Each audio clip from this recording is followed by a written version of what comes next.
Gals, this is Miss Karkash. Boy, do we ever miss you. We've spent a lot of time the past couple of years learning from Shubert and our teachers about our feelings, ways to handle upset, and how to work through feelings that we're a little bit unsure of.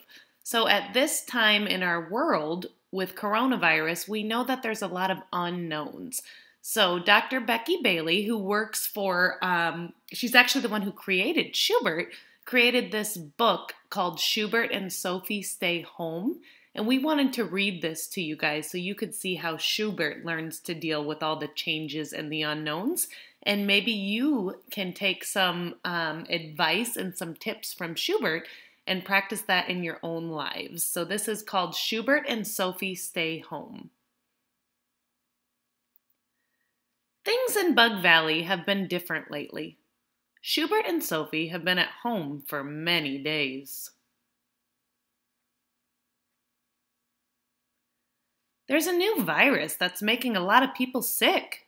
Staying home helps keep families safe and healthy, and it helps keep the virus from spreading. People all over the world are staying home.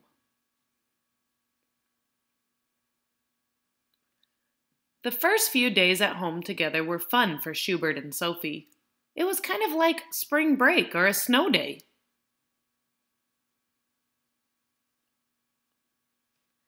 They played board games, they played outside, they took family walks, they even worked a giant jigsaw puzzle together.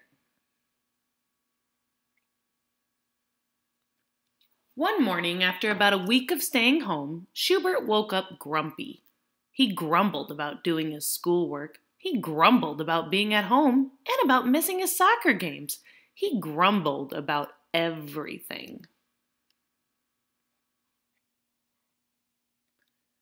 Sophie woke up grumpy that very same day. She cried, "I miss my school family. I miss my friends, and I'm angry my field trip to the zoo was canceled." Their grumpy feelings turned into grumpy actions. Sophie grabbed Schubert's pencil as he did his schoolwork. Shubert yelled, "Stop! Mom! Sophie keeps bothering me!" Mom was feeling grumpy that day too. She snapped at Shubert and Sophie. "Can you two just stop fighting?" Dad growled loudly, "Enough!"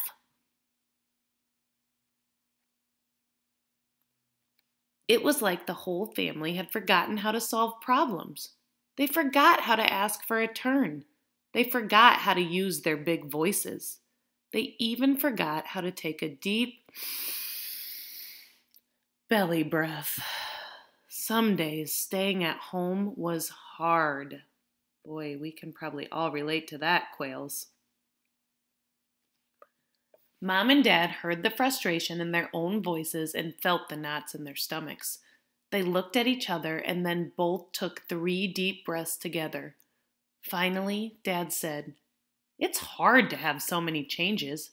It seems like we're all feeling big feelings, like sad and frustrated." Mom said, "Shubert, you wanted to go to your soccer game and practice with your friends." Shubert nodded.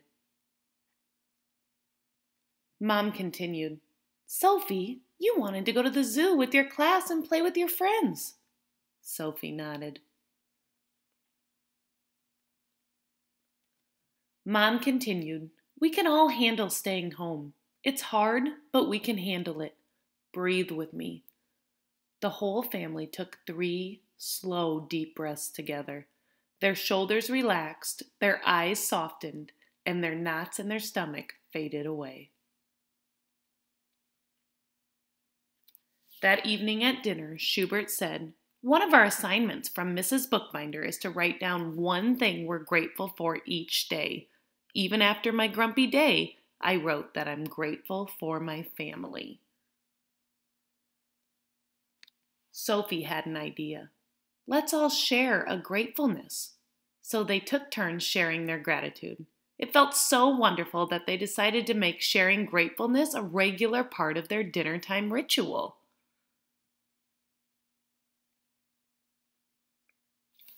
This is just a note from the creators of conscious discipline. The second paragraph says, during times of change, hardship, and uncertainty, it can be challenging to stay in a regulated executive state.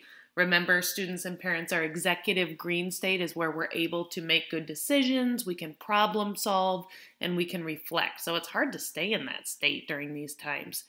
Deep breathing and gratitude. So that's what that story really taught us. Deep breathing and gratitude are powerful tools for shifting us back to our executive state.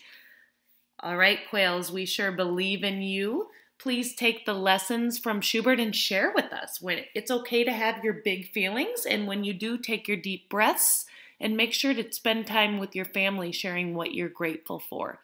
We love you, we believe in you, and we can't wait to hear how this goes.